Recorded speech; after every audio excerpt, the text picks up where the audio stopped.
The investigation underway right now at the Gaylord Rockies Resort after the collapse of that HVAC system in the pool area last weekend, leaving 6 people injured, 2 of them seriously. And this morning we're hearing from another terrified parent who was there, and we learn of another HVAC collapse over at another Aurora pool just a couple of months ago. Well, a different company installed the system at the Utah pool. We learned there was an HVAC collapse there in November. Now, no one was hurt in this case. The problem solvers learned that RK Mechanical installed the HVAC system at Gaylord. A Gaylord guest describing the terrifying experience. Before we knew it, the whole HVAC was encompassing the pool that we were in, and it was falling down. There was black sludge that smelled like sewage that was falling from the ceiling.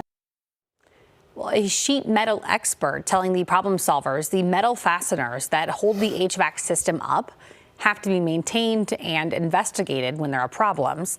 The city of Aurora confirms that the ductwork fasteners failed during the November collapse at the Utah pool. Problem solvers found RK Mechanical installed the HVAC system at the Gaylord Rockies Resort 5 years ago. Well, the Utah pool is open and getting an HVAC upgrade.